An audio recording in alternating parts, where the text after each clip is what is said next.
The inevitable reality of sea level rise, what you need to know. This article provides a summary of its contents in the following manner. 1. Introduction. 2. Understanding the causes of sea level rise. 3. Preparing for the inevitable, mitigation and adaptation. 4. Building coastal defenses, seawalls and beyond. 5.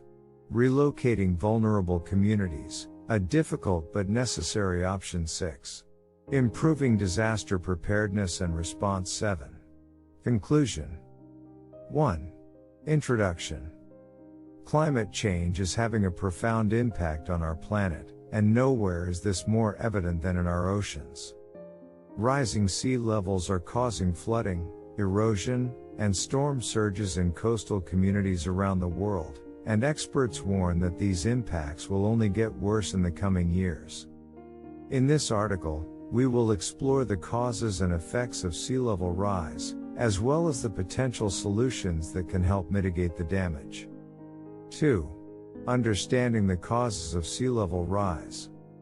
The primary cause of sea level rise is global warming, which is primarily driven by the release of greenhouse gases into the atmosphere from human activities such as burning fossil fuels.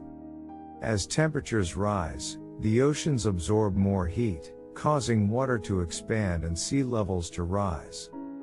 In addition, melting ice caps and glaciers contribute to sea level rise, as more water is added to the oceans. The effects of sea level rise are already being felt in coastal communities around the world. Increased flooding, storm surges, and erosion are causing damage to homes, businesses, and critical infrastructure.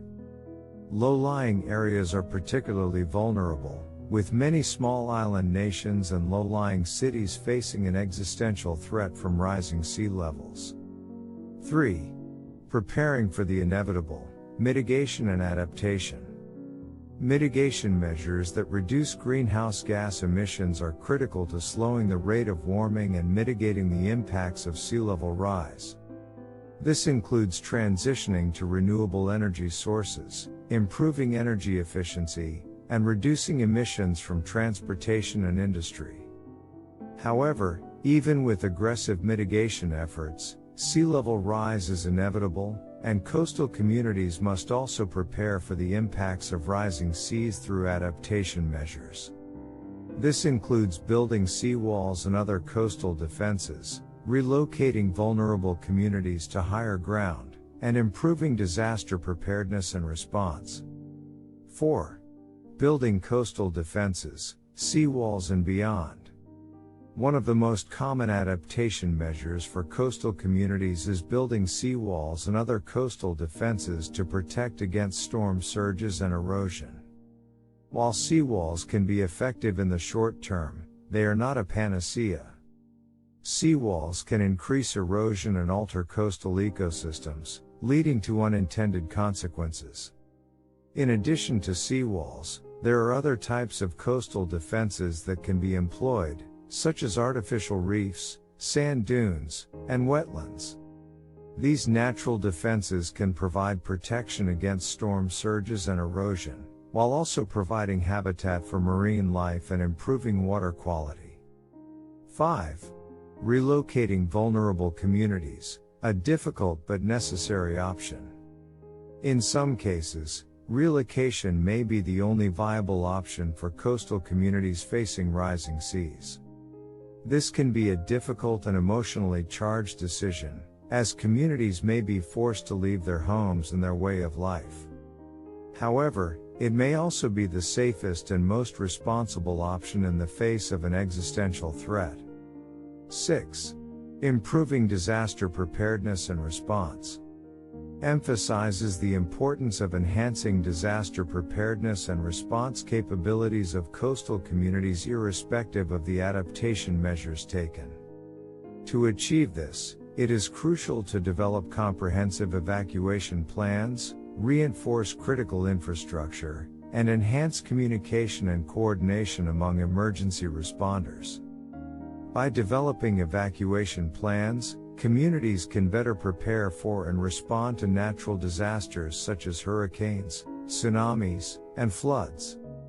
These plans should identify evacuation routes, safe havens, and the necessary resources required to assist people with disabilities, elderly individuals, and other vulnerable populations.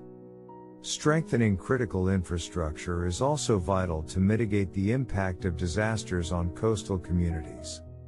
This includes protecting buildings, roads, and other infrastructure from natural disasters such as flooding and erosion. It also involves ensuring that critical facilities such as hospitals, fire stations, and emergency shelters are structurally sound and equipped with the necessary resources to withstand natural disasters. Improving communication and coordination among emergency responders is another essential aspect of disaster preparedness and response. Effective communication can enable emergency responders to rapidly respond to disasters and minimize loss of life and property damage. This includes ensuring that responders have access to timely and accurate information and that they are adequately trained to respond to a range of natural disasters. Enhancing disaster preparedness and response capabilities is critical to ensuring the safety and well-being of coastal communities. It requires a coordinated effort from all stakeholders, including government agencies, community leaders, and residents. By implementing these measures, coastal communities can better withstand natural disasters and recover more quickly from their impacts. 7. Conclusion. Rising seas threaten coastal communities around the world, and the impacts of climate change on our oceans are only going to get worse. While mitigation measures are critical to slowing the rate of warming, adaptation measures are also necessary to prepare for the inevitable. Coastal communities must take a comprehensive approach to adaptation, including building coastal defenses, relocating vulnerable communities, and improving disaster preparedness and response. By working together and taking action now, we can help ensure a safer and more resilient future for coastal communities around the world. Thanks for watching.